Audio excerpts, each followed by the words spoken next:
Hi students, hopefully you all will be on cloud 9. So in today's video we are going to cover a few topics of technical writing like aspects and elements of technical writing and principle of technical writing. So जी दोस्तों आज यही topic हम इस video में cover करने वाले हैं.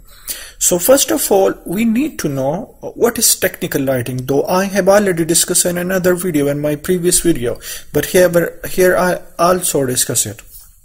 So technical writing is a type of writing which is done especially in organization for the purpose of technicality.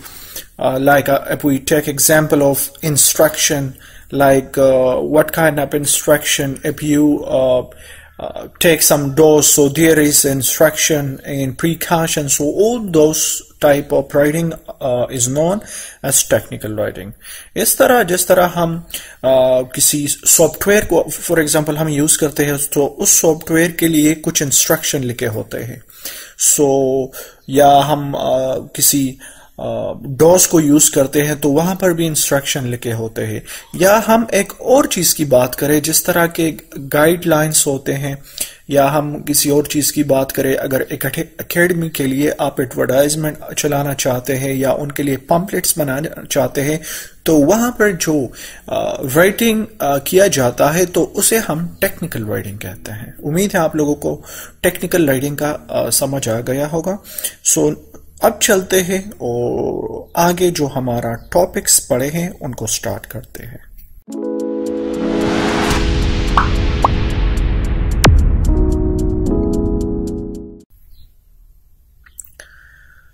So the first thing we really need to focus aspects of technical writing. There are a number of components, aspects, elements involved in technical writing. जब भी हम technical writing करते हैं तो उनमें बहुत से components या एलिमेंट्स इन्वॉल्व होते हैं. जिस तरह कि मैं गुड ग्रामर की बात करूं, यहां पर मैंने ये ले गुड ग्रामर की बात करूं, concise writing, concise mean short writing style, focus on a particular audience. जिस तरह भी हम एक टेक्निकल राइटिंग करते हैं तो हम अपनी जो पर्टिकुलर ऑडियंस होती है वो हम अपने दिमाग में रख देते हैं कि जी मैंने किसको ये पैगाम पहुंचाना है, मैंने किसके लिए ये राइटिंग करनी है.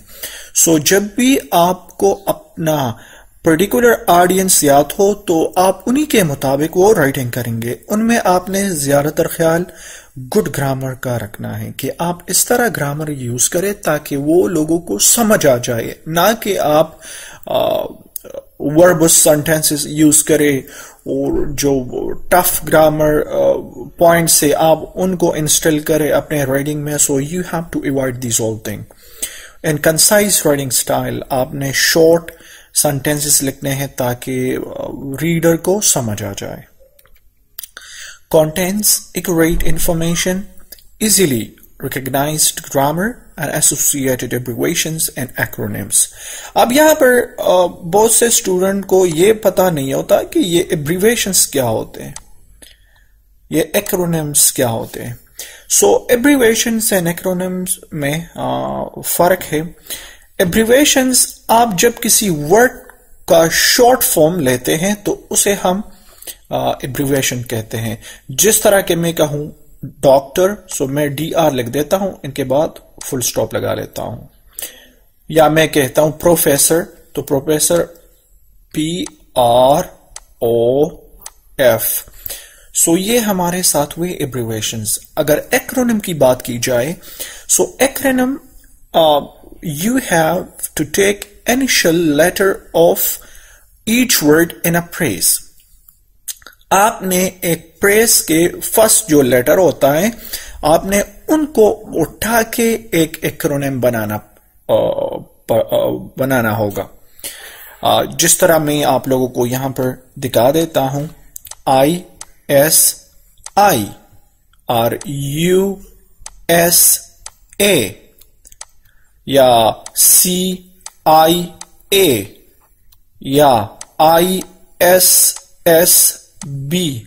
सो यहां पर आप देख लें ये हमारे साथ एक्रोनिम्स हुए क्योंकि ये हमने उस सारे फ्रेज का जितने भी हमारे साथ फ्रेजेस है उनका इनिशियल लेटर हमने उठा लिया और एक वर्ड बना दिया, जिस तरह के यूनाइटेड स्टेट ऑफ अमेरिका।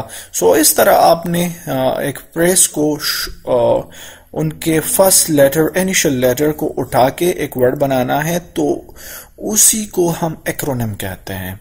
और जब बात हो जाए एब्रीवेशंस की, सो abbreviation shortened form of any word, you can call that abbreviations. Hopefully you would have got the idea of abbreviation and acronyms. So हम बात कर रहे थे एस्पेक्ट्स ऑफ टेक्निकल राइटिंग की। आपने इजीली रिकॉग्नाइज, जिस तरह मैंने आप लोगों को पहले भी कहा कि आपने इजी ग्रामर इंक्लूड करना है अपने राइटिंग में, और जो एक्यूरेट इंफॉर्मेशन है, जो करेक्ट इंफॉर्मेशन है, आपने टेक्निकल राइटिंग में वो रखना है। Less verbose structures, less verbose. Verbo means long sentences. You have to avoid long structure or long sentences. आपने शॉर्ट स्ट्रक्चर रखनी है, चाहे वो ग्रामर की रूह से हो या वर्डिंग की हो या किसी चीज की तरफ से हो, लेकिन आपने थोड़े शॉर्ट सेंटेंसेस रखने हैं ताकि लोग उनसे इजीली अपना आइडिया पिकअप करें। शॉर्ट सेंटेंसेस एंड लेस, जिस तरह यहां पर अगेन ये मैंने लिखा हुआ है, related to current events rather than historical. आपने current event, current जो circumstances है उनको उठा के उन पे राइटिंग करनी है, ना कि आप historical राइटिंग करते हैं, ठीक है। Since technical writing is often employed to provide current contents, it is done with active voice and in present tense. Technical writing किस चीज की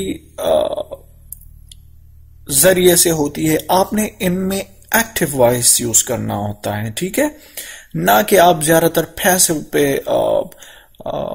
फोकस करें। यहां पर आपने प्रेजेंट टेंसेस, जिस तरह के हमारे साथ 4 टेंसेस है, आपने उनको यूज करना है while you are writing technical writing. The first thing you need to use active voice in your writing. Clear? And the focus of the writing is on single topic. Your focus must be on single topic. ना कि आप बहुत से topics को अपने technical writing में include करो. For example, you're writing for academy and you want to advertise some courses. So yes, you have to give me the short instruction or short information regarding each course. I do accept that, but the purpose and the topic that you are talking about is like we are teaching the courses, so we are educational institution. So यहाँ पर आपने एक ही like educational message आप दे रहे हैं कि हम ये कोर्सेज ऑफर कर रहे हैं, तो वहां पर आपने सिंगल टॉपिक उठाना है।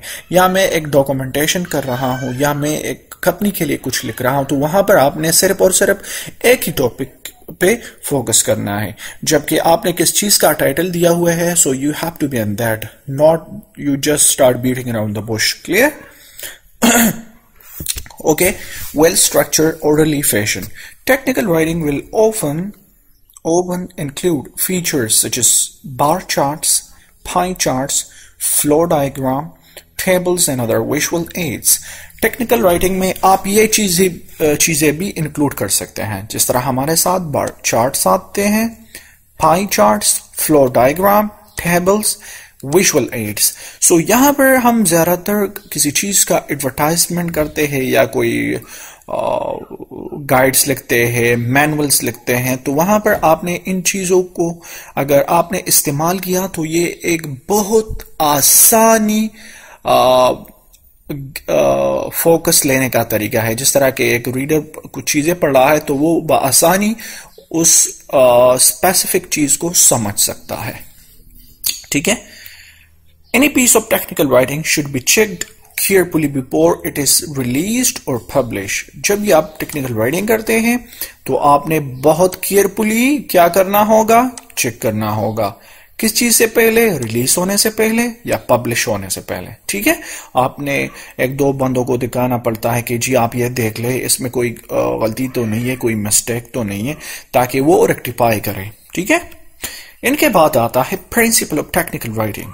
So principle of technical writing, use good grammar. आपने गुड ग्रामर इस्तेमाल करना होगा, सब चीजों का ध्यान रखना होगा, राइट कंसाइजली, शॉर्ट सेंटेंसेस आपने लिखने होंगे ताकि बस लोगों उनसे डायरेक्टली आइडिया उठा सके, ना कि उनके लिए सोचे कि जी इसने क्या कहा है क्या नहीं कहा। यूज द एक्टिव वॉइस, आपने सिर्फ और सिर्फ एक्टिव वॉइस टेंसेस इस्तेमाल करना होगा। यूज पॉजिटिव स्टेटमेंट्स, आपने एंटायर डॉक्यूमेंटेशन में, एंटायर राइटिंग में आपने पॉजिटिव स्टेटमेंट्स देने होते हैं। अवॉइड लॉन्ग सेंटेंसेस, आपने लॉन्ग सेंटेंस लिखने से परहेज करना है। Use small and points and small phrases में लिखें। And punctuation marks should be put according to the grammar, और जो पंक्चुएशन मार्क्स है आपने उनको सही तरीके से लगाना है। So hopefully you would have enjoyed this video. If you really want to get further videos like it, so please subscribe the channel and click on the bell icon button that you get our latest video. Thank you for watching it.